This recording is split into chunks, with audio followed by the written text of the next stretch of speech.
Hi, I'm Anthony, and welcome back to this video series detailing how to get started using Steinberg's free music notation software, Dorico SE. In this video, we're going to look at some of the features for guitar and percussion notation. I'm going to show you how we can repurpose this piano music we've been working on for guitar. It's the exact same music that we were using for the verse of our song, though we're going to let the guitarist do their own thing later on, so I've just kept the first 8 bars. To make it more suitable for guitar, let's transpose the bass notes up an octave. So select them all and press Ctrl-Alt-Up arrow, that's Command-Alt-Up arrow on Mac. The other thing that will help us when this music is combined onto one guitar staff is if the bass notes are in a downstem voice.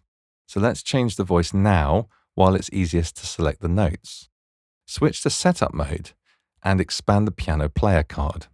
When you hover over the instrument label, we're able to open the menu and we want to change the instrument. Let's search for a guitar and press change. The instrument is replaced, but the music is retained. It now only uses one staff and the sound used for playback has been updated as well. It's great to know that changing an instrument is that easy. Many guitarists like to read tab rather than notation, and Dorico can show any music for fretted instruments in tab, notation, or indeed both together. Let's open the layout options that we've looked at before. This time we'll use the key command Ctrl-Shift-L, that's Command-Shift-L on Mac, to open it here without having to switch to setup mode. Click Players, then Fretted Instruments, and set the guitar to use notation and tab. Press Apply and close the dialog. You can see that Dorico has interpreted the notes and assigned them valid strings and fret numbers.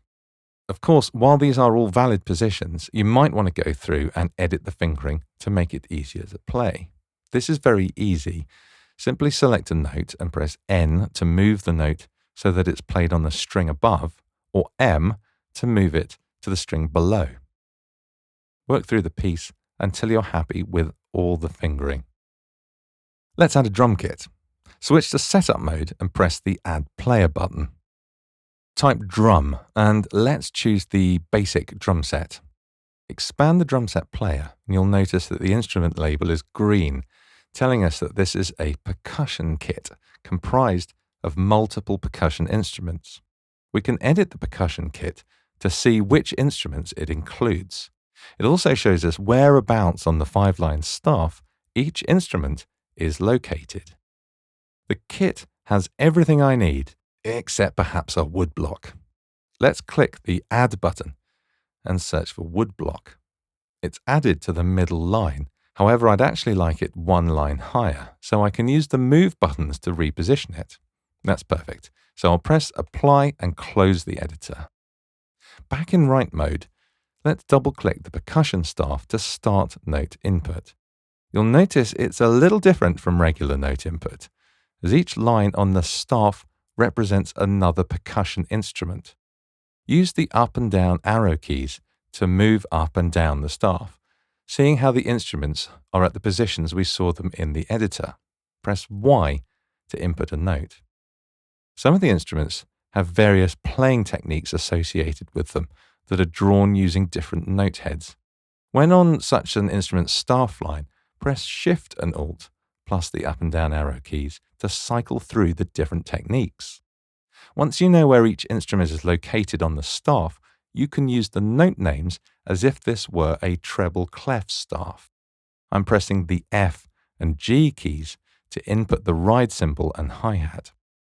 Add certain techniques such as an open hi-hat instruction using the Playing Techniques panel. You can also draw notes directly into the drum editor in play mode. Let's press R to repeat this pattern across the piece. I mentioned that we were going to give the guitarist a little more freedom in this second section. This is commonly notated using a slash region, and the guitarist uses the chord symbols to guide their improvised performance. With the bars selected, open the Repeat Structures panel, and in the Rhythm Slashes section, click to create a slash region. The green shading is only there to indicate the region. Don't worry, by default, it doesn't print. And there you have it. In almost no time at all, we've made a whole new arrangement of our music.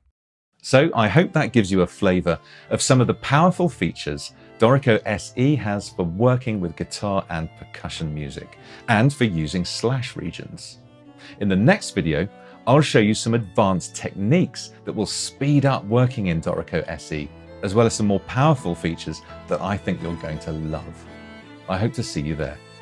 In the meantime, if this video has been useful, please like and subscribe, and do leave a comment with any questions. Thanks for watching. See you next time.